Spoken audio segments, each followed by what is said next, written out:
தற்பொழுது முன்னாள் சபாநாயகர் அப்பாவு இணைந்திருக்கிறார். சார் வணக்கம் சார். வணக்கமா.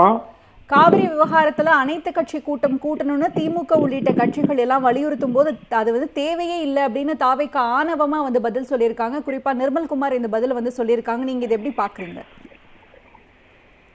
அவங்களுக்கு தமிழ்நாட்டு மக்களுக்கு நல்லது செய்யணுங்கிற எண்ணம் அவங்களுக்கும் கிடையாது, அந்த அரசுக்கும் கிடையாது. ஏற்கனவே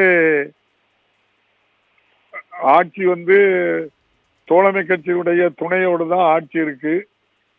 அவங்களும் ஒத்து போகாம இருக்கிறாங்க. இந்த நிலையில அனைத்து கட்சி கூட்டத்தை கூட்டினா முன்னாள் முதல்வர் மு.க. ஸ்டாலின் பேர் இருக்கிறத பார்த்தாலே அந்த நேரு முடிக்கப்பட்டாரு. அதை உடனே மறைச்சு வச்சுட்டு தான் கடல் நீர் நன்னீராக்கும் திட்டத்துக்கு போகும்போது அதையே மறைச்சு வச்சுட்டு தான் அந்த இடத்தையே பார்க்க போறாரு. அப்ப நேர்ல பார்க்க என்ன இல்லை, தைரியம் இல்லை. அதோட அனைத்து கட்சி கூட்டங்களுடைய கருத்துக்களை கேட்கறதுக்கு அவங்களுக்கு மனதும் இல்லை. ஏன்னா நல்ல விஷயங்களை எல்லாரும் சொல்லுவாங்க. இது யாருடைய முயற்சியிலையும் வரல, நான் தான் எல்லாம் பண்ணினேன் அப்படின்னு சொல்றதுக்காக பண்றாங்க. ஆனா தமிழ்நாட்டு மக்களுக்கு எல்லாம் நல்லா தெரியும். 1990 ஜூன் 2 மறைந்த முன்னாள் முதல்வர் கலைஞர் அவர்கள் அன்றைய பாரத பிரதமர் வி.பி. சிங் அவர்களிடம் முதலாக காவிரி ட்ரிபியூனல் முதல்ல ஆரம்பிச்சு அவங்கள பாரத பிரதமரையே கலைஞர் கூட்டி கொண்டு வந்து அந்த நேரத்தில் வி.பி. சிங் அவர்களை நம்முடைய காவேரி ஏரியா அவ்வளவும் படுகை பகுதிகள் எல்லாம் காட்டி அந்த புள்ளியில இருந்து அந்த ட்ரிபியூனலுடைய தீர்ப்பு தான் அதை எதிர்த்து தான் உச்ச நீதிமன்றம் போனாங்க. உச்ச நீதிமன்றத்துல ட்ரிபியூனல்ல என்ன தீர்ப்பு வழங்கினாங்களோ, அதாவது கலைஞர் ஆரம்பிச்ச அந்த ட்ரிபியூனல்ல என்ன நீதிமன்றம் என்ன தீர்ப்பு சொல்லிச்சோ, அந்த ட்ரிபியூனல் என்ன தீர்ப்பு சொல்லிச்சோ அதை அப்படியே ஏத்துக்கிட்டது எது, உச்ச நீதிமன்றம். அதுல ஒரே ஒன்றை மட்டும்தான் பண்ணாங்க.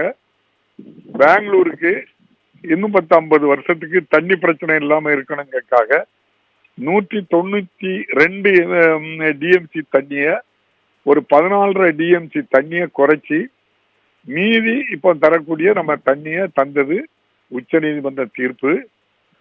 அந்த உச்ச நீதிமன்ற தீர்ப்புல தந்தது பக்ரானங்கல்ல எப்படி பகிர்ந்து நீரை கொடுக்காங்களோ அது போல இந்த காவேரி வாட்டரையும் கொடுக்கணும் அப்படிங்கறதுக்காக காவேரி வாட்டர் மேனேஜ்மெண்ட் போர்டாட்டு அதை ஆரம்பிச்சாங்க.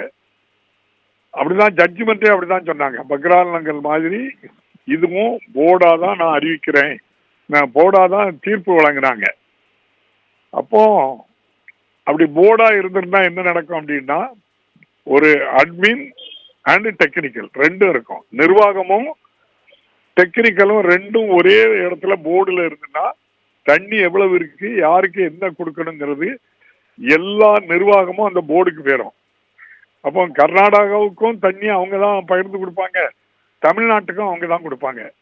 அந்த சமயத்தில் தான் பிஜேபி அரசு எடியூரப்பாவுக்கு சப்போர்ட் ஆட்டு பாரத பிரதமர் இப்போ இருக்கக்கூடிய மோடி அவர்கள் என்ன பண்ணாங்க அப்படின்னு சொன்னா, ஸ்கீம்ங்கிற வார்த்தைக்கு எங்களுக்கு அர்த்தம் தெரியல அப்படின்னு சொல்லி ஒரு குழப்பி ஜொலிசிட்டர் ஜெனரலை வச்சு இது போர்டை அத்தாரிட்டியா மாற்றி ஒரு ஜட்ஜ்மெண்ட் வாங்கினதனுடைய விளைவுதான் அன்னைக்கு பாரத பிரதமர் மோடி அவர்கள் எடியூரப்பாவுக்கு சப்போர்ட் ஆட்டு கர்நாடகாவுக்கு செய்த மிகப்பெரிய ஒரு புண்ணியம், நமக்கு செய்த மிகப்பெரிய ஒரு துரோகம் தான் இன்னைக்கு நம்ம கெஞ்ச நிலையில் இருக்கோம். ஆகவே இதுல துரும்ப கூட எடுத்து போடாத தாவேக ஆட்சி துரோகத்தை தொடர்ந்து செய்துட்டு இருக்கு. இந்த காவிரிக்கு தண்ணி வேண்டாம், நான் இன்னைக்கு கூட நம்ம எக்ஸ் தளத்துல போட்டிருக்கேன். 2 மாசத்துக்கு முன்னாலே உச்ச நீதிமன்றம் போயிருக்கணும். அதை ஏன் போகல இவங்களுக்கு எப்படியாவது கர்நாடக முதல்வரை சந்திக்கணும். கர்நாடக முதல்வரை ஏன் சந்திக்கணும்? கர்நாடக முதல்வரும் நம்முடைய வெங்கட் நாராயணா தமிழ்நாட்டினுடைய டெல்லி பிரதிநிதியும் நண்பர்கள். ஜனநாயக படத்துக்கு பைனான்ஸ் பண்ணதே அவங்க தாண்டி பல பேர் சொல்றாங்க. அந்த உறவை புதுப்பிக்க தான் இவங்க முயற்சி பண்ணாங்களே தவிர தமிழ்நாட்டுக்கு தண்ணி கேட்கறதுக்காக முயற்சி பண்ணல. அதனால இவங்க அனைத்து கட்சி கூட்டத்துக்கு அல்லது தமிழ்நாட்டுக்கு நன்மை செய்யக்கூடிய எந்த காரியத்தையும் செய்ய மாட்டாங்கிறது நாடறிஞ்ச ஊரறிஞ்ச உண்மை. பேரவையில தீர்மானம் நிறைவேற்றின பிறகு அனைத்து கட்சி கூட்டமே தேவையில்லை அப்படின்னு சொல்றாங்க. இந்த லாஜிக் சரியா? என்னங்க, லாஜிக்கே இல்லாத ஆள்கிட்ட போய் நம்ம என்னத்த பேசுங்க? இது நம்ம தமிழ்நாட்டுக்கு கிடைச்ச ஒரு மிகப்பெரிய ஒரு சோதனையான காலம் தான் இது. யார்கிட்ட போய் நம்ம சொல்ல? இல்லைன்னா நீங்க பாருங்க, வெள்ளிக்கிழமை மத்தியானத்துல இருந்து என்ன திங்கக்கிழமை வர முதல்வரையே பார்க்க முடியாது. அப்படி ஒரு தமிழ்நாட்டுடைய முதல்வர் நமக்கு கிடைச்சிருக்காங்க. காலம் பதில் சொல்லவும் மக்கள் தெளிவா இருக்காங்க, என்ன நடக்குங்கிறத தெரிஞ்சுக்கிட்டு இருக்காங்க. காவிரி நீர் கலைஞர்னு ஒருவர் இல்லை அப்படின்னு சொன்னா அந்த நீர் நம்ம இன்னைக்கு வந்திருக்காது. அன்னைக்கு விபிசிக்கு தான் அந்த ட்ரிபுனல் அமைச்சு கொடுத்தது. அது எல்லாருக்கும் தெரிஞ்சு அதை சொல்லிடுவாங்கிற பயம் அச்சம் அவங்களுக்கு. சரி, இப்போ தமிழ்நாட்டில் உள்ள எல்லா கட்சியுமே அறிவுறுத்தினாங்க. அவ்வளவே நம்ம தாவேக்காவோட கூட்டணியில் இருக்கக்கூடிய கட்சிகளும் அறிவுறுத்தின ஒரு விஷயம் கர்நாடகாவுக்கு போவேணாம் அப்படின்னு சொல்லிட்டு.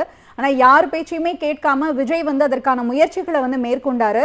ஆனால் கர்நாடகாவுக்கு வர வேணான்னு சொல்லி அங்கே இருக்கக்கூடிய சிஎம் சிவகுமார் சொல்லிட்டாங்க. ஸோ யார் பேச்சையுமே கேட்காம இந்த ஒரு முயற்சியை மேற்கொண்டிருக்காங்க. இது தமிழ்நாட்டுக்கான அவமானம் இல்லையா சார்?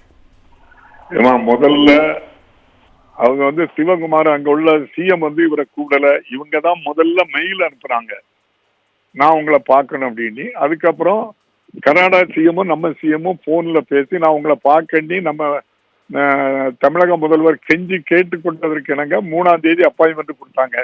3ஆம் தேதி வரது தெரிஞ்ச உடனே அங்க பெரிய கிளர்ச்சி ஏற்பட்டதுனால உடனடியாட்டு இவரை நம்ம சந்திச்சாலே பெரிய பின்னடைவு ஏற்படும் சொல்லி அவர் நீங்க வராண்டான்னு சொல்லி முதல்வர் அவமானப்படுத்தினாரு. தமிழ்நாட்டுக்கே அந்த அவமானம் நமக்கு மிகப்பெரிய அவமானம் தான். தமிழ்நாட்டு மக்களுக்கு மிகப்பெரிய தலைகுனி தான். இணைப்பில் கருத்துக்கள் பகிர்ந்தமைக்கு நன்றி சார். நல்லதுமா, நன்றி.